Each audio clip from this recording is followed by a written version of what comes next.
The story begins in the mid-1990s, an era when heavy metal was searching for its soul amidst the rise of grunge. For the band Manowar, the mission was true metal, a hypermasculine, warrior-coded brand of music that demanded technical perfection. Karl Logan didn't just join this world, he crashed into it. The legend, often repeated in hushed tones by fans, is that Logan nearly ran over bassist Joey DeMaio with his motorcycle at a rally. It was a moment of high-octane synchronicity. DeMaio didn't see a reckless biker. He saw a man who looked like the music sounded leather-clad, chrome-obsessed, and unyielding. After a brief conversation about engines and gear, Logan was invited to audition. He wasn't just a replacement for David Schenkel. He was an evolution. For the next 24 years, Logan would become the silent, shredding architect of the Manowar sound. He was the warrior of the world, a man who stood on stages across the globe, from the massive festivals of Wacken to the arenas of South America, bathed in pyrotechnics and the adoration of a fan base known as the Manowarriors. To these fans, the band was more than music. It was a brotherhood, a magic circle that no outsider could break. Logan was a pillar of that temple, his technical proficiency on the guitar becoming the bedrock of albums like Louder Than Hell and Gods of War.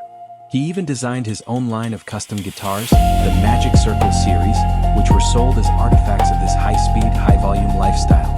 For decades, the image was untarnished, a life of motorcycles, metal, and absolute loyalty.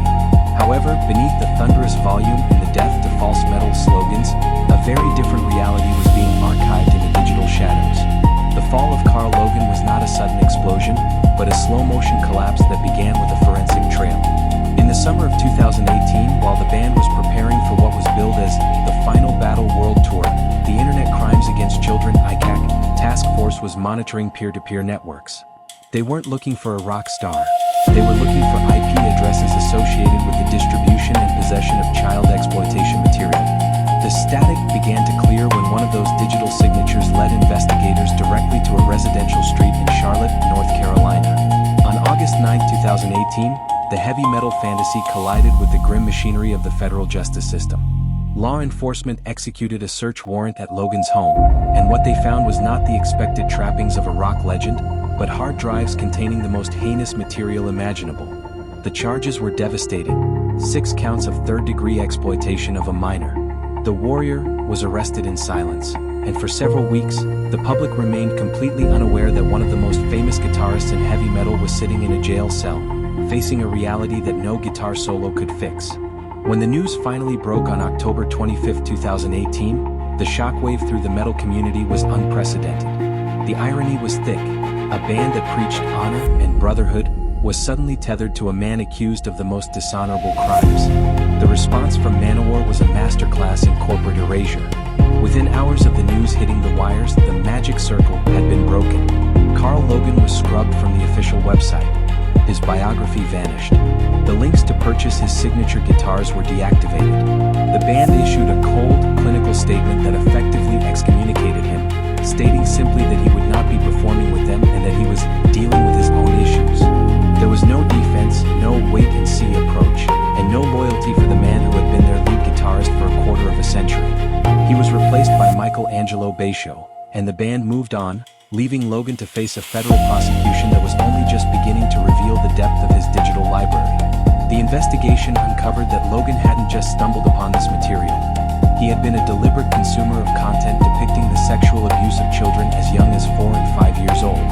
The dissonance between the man who played Warriors of the World and the man who downloaded these files was a gap that the fans could never bridge. The legal process dragged on for nearly 4 years, a period of agonizing static, where Logan lived as a pariah. The COVID-19 pandemic delayed court dates, pushing his final judgment further into the future, but the federal government's case was ironclad. Digital forensics don't lie, and the trail Logan left was a mile wide. During this time, the true metal community largely turned its back on him. The leather and chrome were replaced by the drab reality of legal filings and bond hearings. Finally, on July 15, 2022, the gavel fell for the last time. In a federal courtroom in Charlotte, Karl Logan pleaded guilty. He was no longer a guitar god, he was a convict.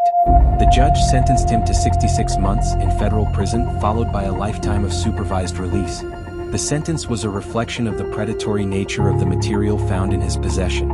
The warrior was escorted from the courtroom not to a waiting tour bus, but to a transport van destined for a federal facility. Now, as we sit in January 2026, the story of Karl Logan has reached its final, quiet chapter. He is currently an inmate in the Federal Bureau of Prisons, having served approximately 3.5 years of his term.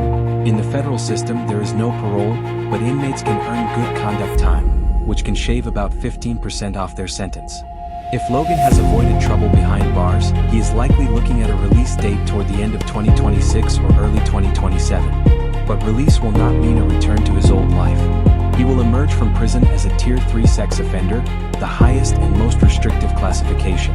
He will be barred from many public spaces, his internet usage will be monitored by federal agents for the rest of his life, and the magic circle he once helped build is permanently closed to him. The instruments he once played are now relics of a stained legacy, and the static solved verdict is clear.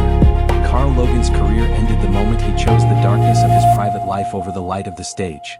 The music remains, but the man is a ghost, a cautionary tale of how the most public of warriors can be defeated by their own hidden crimes. This is Static Solved. Like and subscribe for more uncovered mysteries like this. Thank you for listening.